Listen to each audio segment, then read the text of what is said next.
எனக்குள்ளே சமாதான நதியாய் ஓடுகிறார்.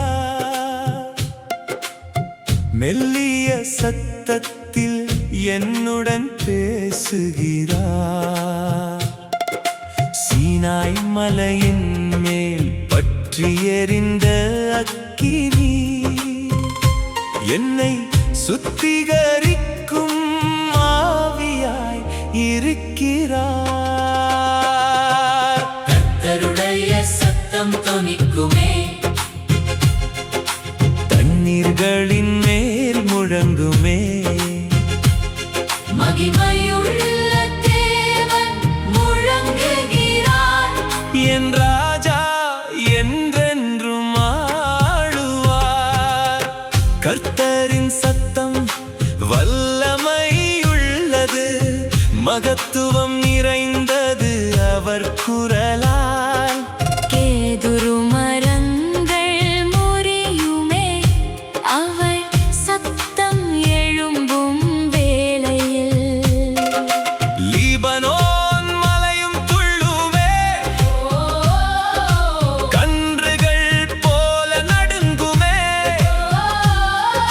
சீரியோன் மலை அதிருமே, அவர் சத்தத்தின் முன்பாக. எனக்குள்ளே சமாதான நதியாய் ஓடுகிறார்.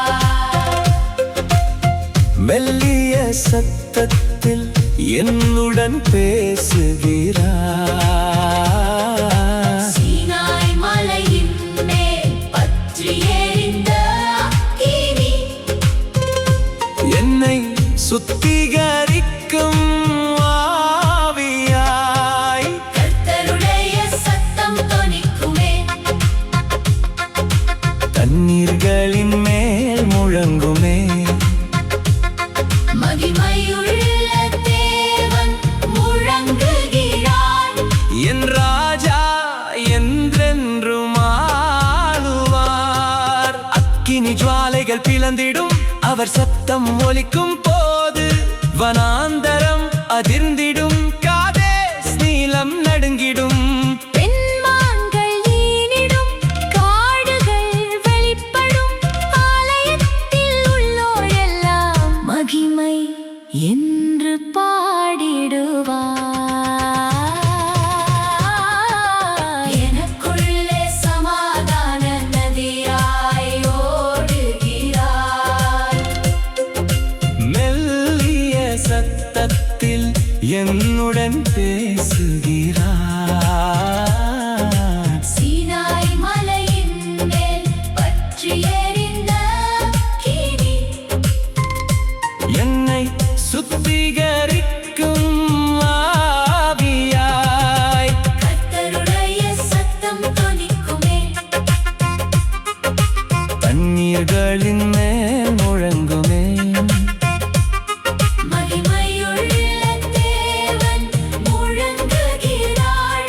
என் ராஜா என்றென்றும் ஆளுவார். ஜலப்பிரளயத்தின் மேல் வீற்றிருப்பார், என்றென்றும் ராஜாவாயிருப்பார். வானத்தை விரித்து நிற்பவர், அலைகள் மேல் நடப்பவர், ஆழத்தின் அடியில் உலாவுவார். அவரே சக்தியின் தேவன். அவர் சத்தம் கேட்கும் போது யாராலும் தடுக்க முடியாது. எனக்குள்ளே சமாதான நதியாய் ஓடுகிறார். மெல்லிய சத்தத்தில் என்னுடன் பேசுகிறார்.